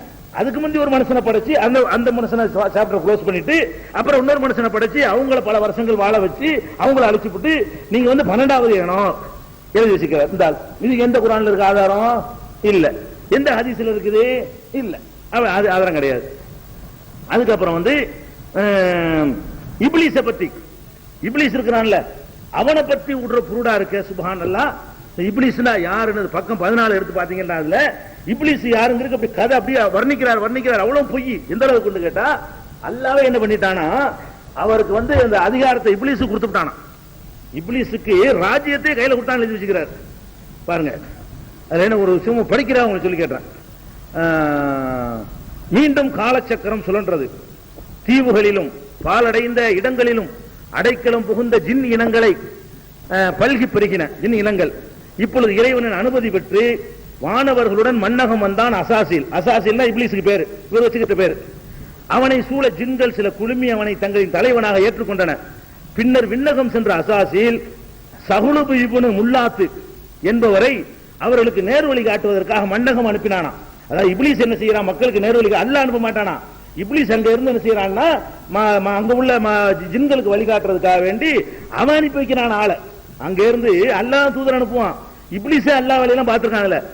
இப்னு சஹ்லூப் இப்னு முல்லாத்து அப்படிங்கிறவர் அனுப்பி வச்சானாம். அவரை அவர்கள் கொன்று விட்டார்களாம். அவரிடமிருந்து யாதொரு செய்தியும் வராததை கண்ட அவன் நிலைமையை அறிந்து வருவதற்காக மற்றொருவரை அனுப்பினான். இது அல்லாஹ் அந்த இப்லீஸ் வந்து ஒரு ஆள் அனுப்பி வைக்கிறான் பூமியில இருந்து ஜின்களுக்கு வழிகாட்ட. அவரை கொண்டு விட்டாங்களாம். இன்னொரு ஆள் அனுப்பி வச்சானா, அவருக்கு அதே கதி ஏற்பட்டுச்சான். அவரை கொண்டு விட்டாங்களாம். மீண்டும் ஒருவரை மன்னகம் அனுப்ப அவரும் கொன்றடிக்கப்பட்டார். இறுதியாக யூசுப் இப்னு யூசுப் என்பவரை, பேர்லாம் கரெக்டா பாருங்க, யூசுஃபுடைய மகன் யூசுப் என்பவரை அவன் இப்லீஸ் வந்து அனுப்பி வைத்தான். அவரை கொல்ல ஜின்கள் பல சூழ்ச்சிகள் செய்தன. எனினும் அவர் உயிர் தப்பி விண்ணகம் வந்து நடந்ததை அவனிடம் கூறினார். அது கேட்டு அவன் கொதித்தெழுந்தான். அவன் தான் எல்லாம் ராஜ்யம் அல்லாவெல்லாம் கிடையாது. உடனே நான் அனுப்புனால கொண்டுட்டான்னு கோவம் வருது அவனுக்கு. அந்த ராஜ்யத்தை அவன் தான் அல்லா வேலை அவன் செஞ்சிருக்கான்னு எழுதிக்க. அவன் அப்படி கொதித்து எழுந்தானான். இதன் பின் அசாசியில் இறைவனின் அனுமதி பெற்ற அது சேர்த்துக்கிறது வானவர்களையும் தன்னுடைய துணைக்கு அழைத்துக் கொண்டு மன்னகம் வந்து ஜின்களுடன் போர் செய்து அவர்களை முறியடித்து அணிபடிய செய்தான். இறைவன் அவனுக்கு மன்னகத்தின் ஆட்சியையும் முன் வானத்தின் அரசுரிமையையும், முதல் வானத்துடைய ஆட்சி உனக்கு அப்படின்னு எல்லாம் நினைச்சிட்டான், முன் வானத்தின் அரசு உரிமையையும் கொடுத்ததோடு சுவன கருவூலத்தையும் வழங்கினான். இதன் காரணமாக அவன் விண்ணகத்திற்கும் மன்னகத்திற்கும் வரப்போக இருந்தான். இதிலிருந்து அசாசிலுக்கு பெருமை அதிகரித்தது. இறைவனுக்கு அடுத்தபடியாக நான் தான், என்னை தவிர வேறு எவரும் இல்லை என்று நின்றான். இப்படி கதை போயிட்டு இருக்கு. இப்படி ஒரு கிஸ்ஸா, இது கற்பனை. இப்படியாக வந்து இப்லீஸ்னா யாரு என்ன நம்ம குர்ஆன்ல பார்ப்போம், அது நம்ம அறிஞ்சு கொள்ளதான் போறோம். இதெல்லாம் எங்க இருக்குது இப்படிலாம் சம்பவம்? பொய். இது மாதிரியான பொய்களை வந்து எடுத்து வச்சிருக்கிறாங்க. அதே மாதிரி வந்து இப்லீஸுக்கு நான் உரையாடல் நான் சொல்லிட்டேன். அதுக்கப்புறம் என்னன்னு கேட்டா, இந்த மனுஷனை படைக்கிறான்ல அல்லாஹ், மண்ணுல படைச்சுன்னு அல்லாஹ் முடிச்சுட்டான்.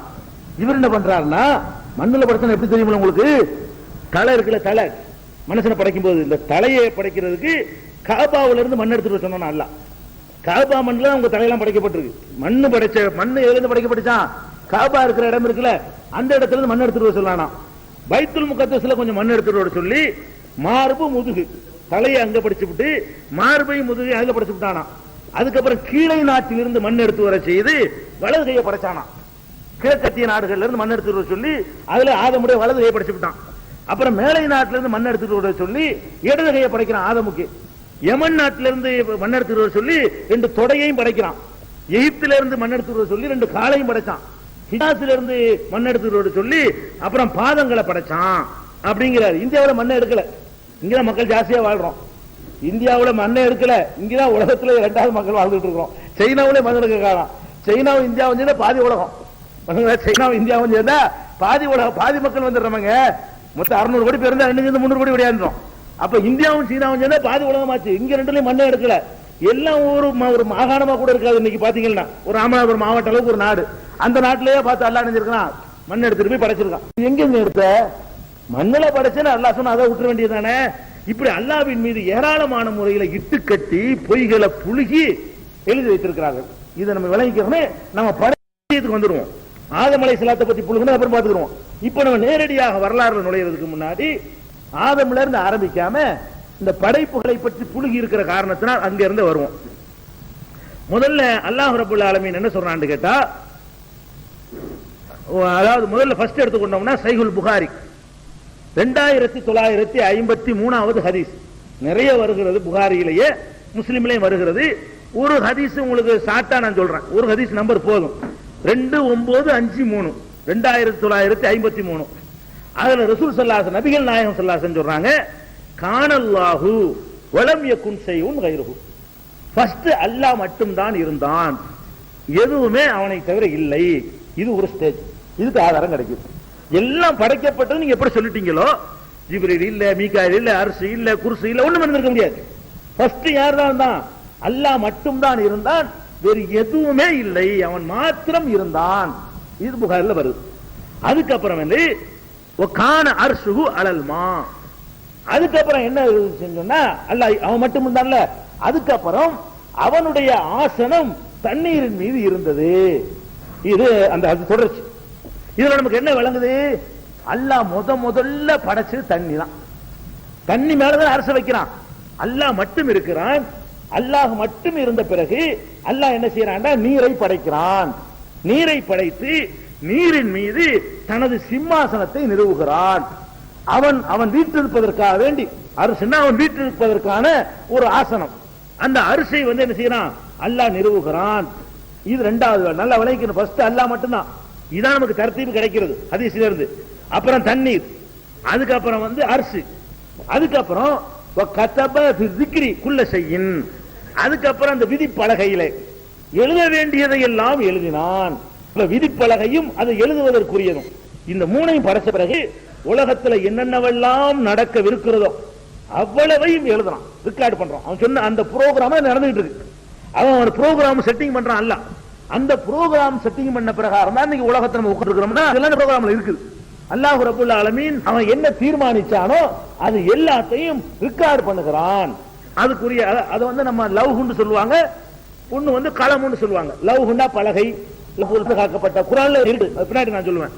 அப்ப கலம்னா எழுதுகோள், எழுதுனான்னா பதிவு செய்தான்.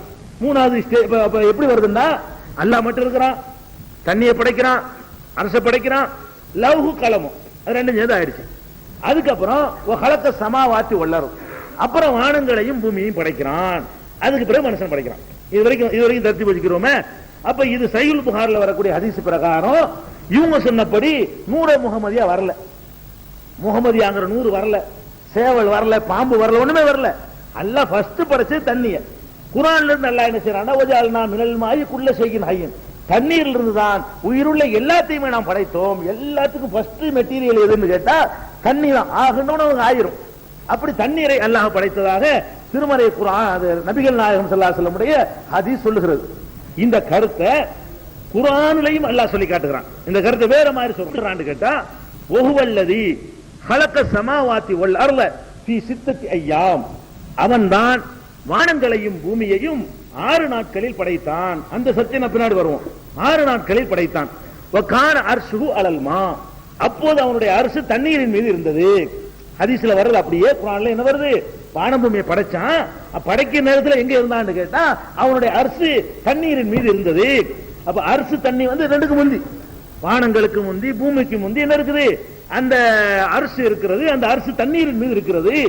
தண்ணி தான் அப்படி அந்த இடத்துல அல்ல தண்ணியை படைக்கிறான். அந்த இடத்துல நிக்கி பூமி நிக்கும் போது நின்றா என்ன, பூமி நிக்குது, சூரியன் நிக்குது, சந்திரன் நிக்கும் போது அல்லாஹ் ரப்பல் ஆலமீன் தண்ணியை பிடிச்சி நிப்பாட்டிக்கிற பெரிய விஷயம் இல்ல.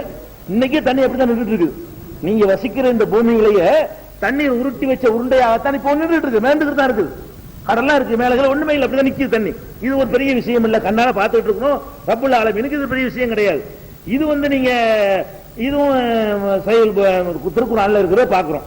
அதே மாதிரி வந்து முஸ்லிம்ல, சஹீஹ் முஸ்லிம்ல இருக்கிற ஒரு ஹதீஸ பாருங்க. இன்னல்லாஹ கத்தர மகாதீரல் ஹல்கி ஹலாயிகி கப்ல அன் யஹ்லுக ஸமாவாத்தி வல் அர்த் பி 50 அல்ஃப ஸனா வ கான அர்ஷு அலல் மா.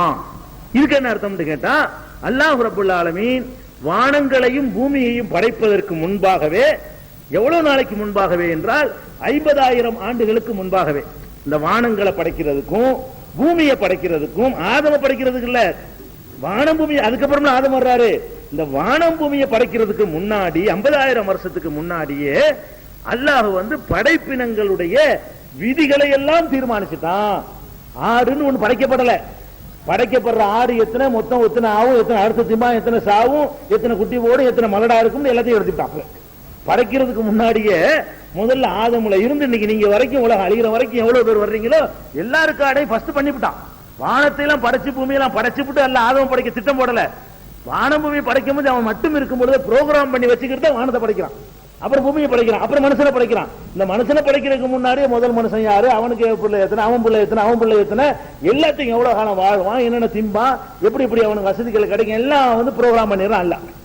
அப்ப அல்லாஹ் ரசூலுல்லாஹ் சொல்றாங்க, வானங்களையும் பூமிகளையும் படைப்பதற்கு 50,000 ஆண்டுகளுக்கு முன்பாகவே படைப்பினங்களுடைய விதிகளை ரெக்கார்டு செய்கிறான்.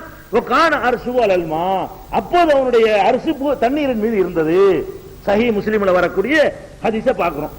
அதே மாதிரி வந்து அஹ்மதுலையும் திருமதிலையும் வரக்கூடிய ஒரு ஹதீஸ் என்ன செய்யுதுன்னு கேட்டா, அன்னல் மா குலிக கப்லல் அர்ஷி, தண்ணீர் அரசுக்கு முன்னரே படைக்க, தெளிவான வார்த்தையை கொண்டோம். தண்ணீர் அரசுக்கு முன்னரே படைக்கப்பட்டது.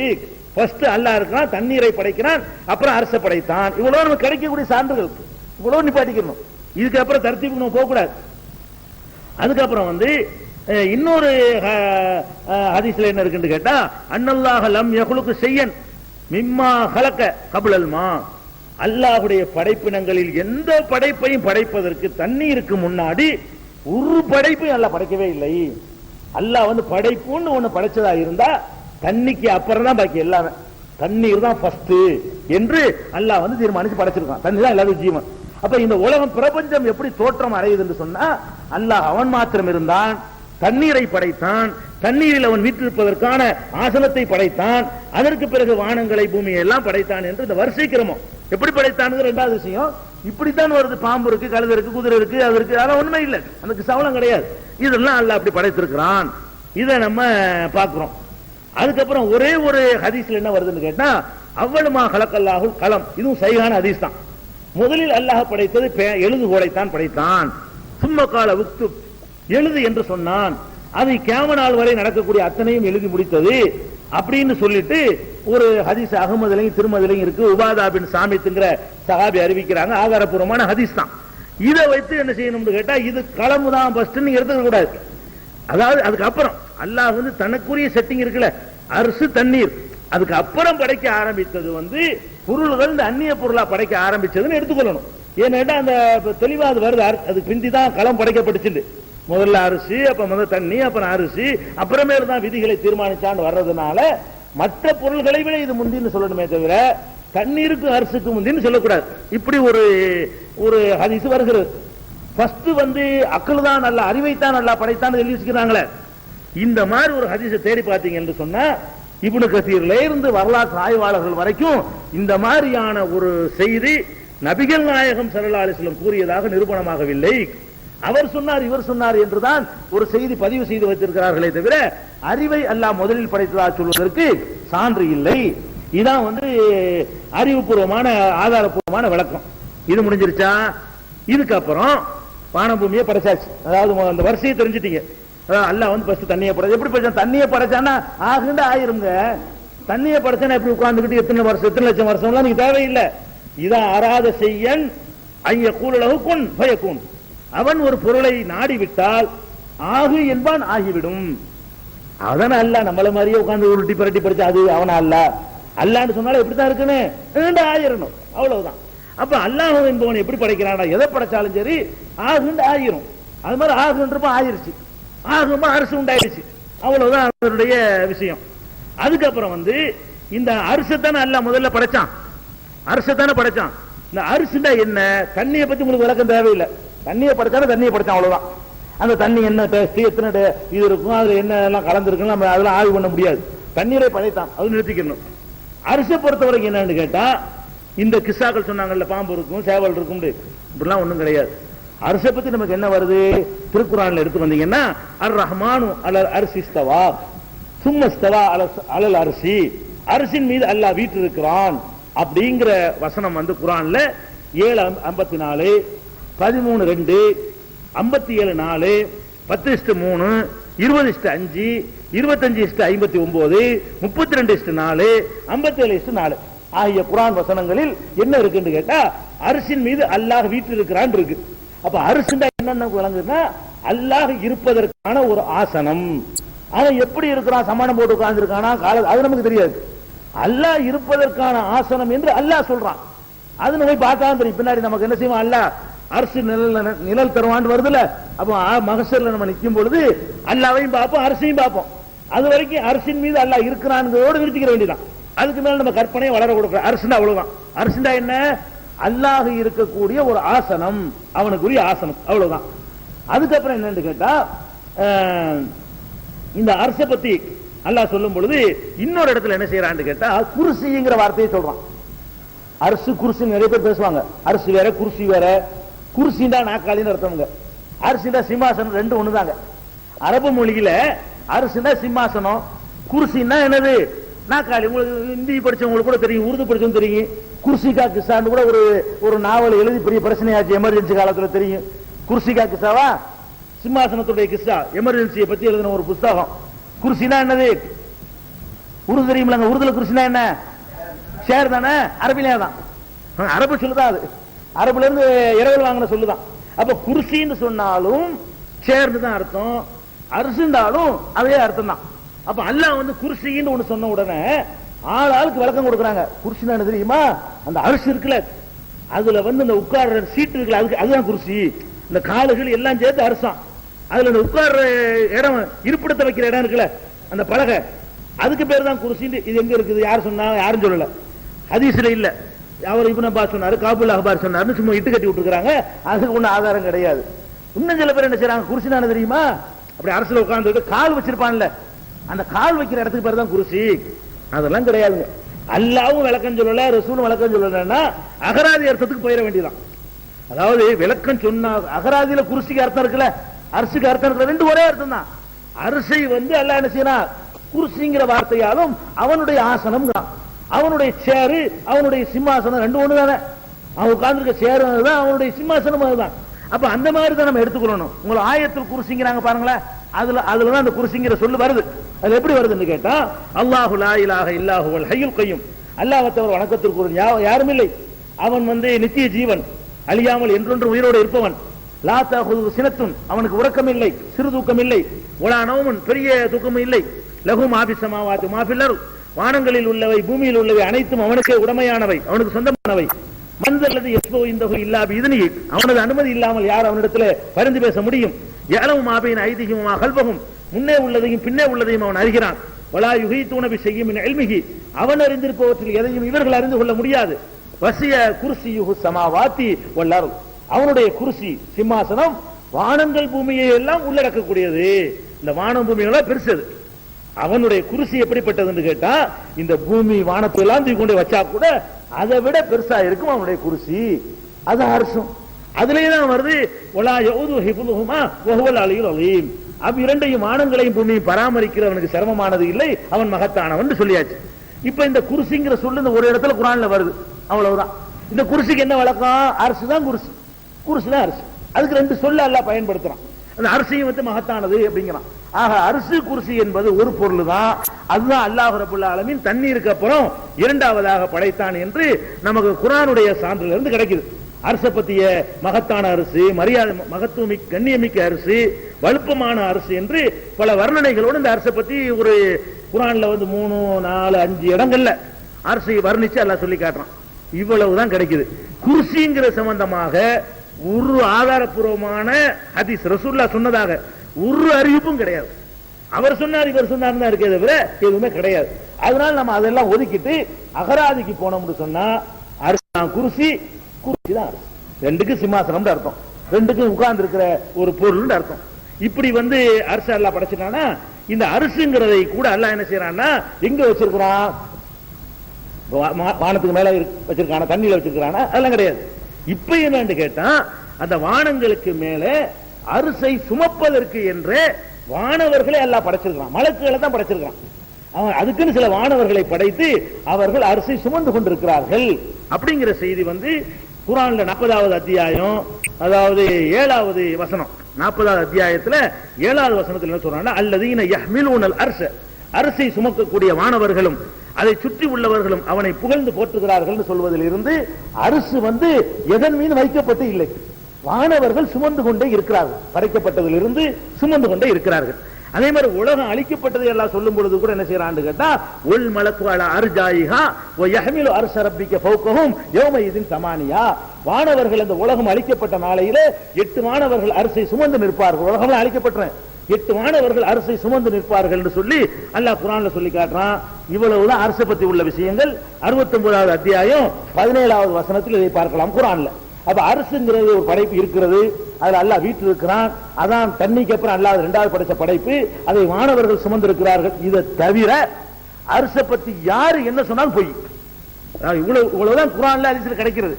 இதை தவிர அரசுக்கு கால் வந்து ரத்தினத்துல இருக்கும், அது சீட்டு வந்து பவளத்துல இருக்கும், என்ன எழுதிக்கிறாங்க. அரசுக்கு வர்ணிக்கிறான், ஒவ்வொன்றுக்கு இந்த கால் வந்து தங்கத்துல இருக்கும், அந்த கால் வெள்ளியில இருக்கும்ல, என்னமோ எழுதி வச்சுக்கிறாங்க. அதெல்லாம் கிடையாது. எப்படி இருக்குன்னு நமக்கு தெரியாது. இதோ நிறுத்திக்கிறோம். அரசுக்கு அப்புறம் மீதி வானங்கள் பூமி படைக்கப்பட்டதுக்கு அப்புறம் தான்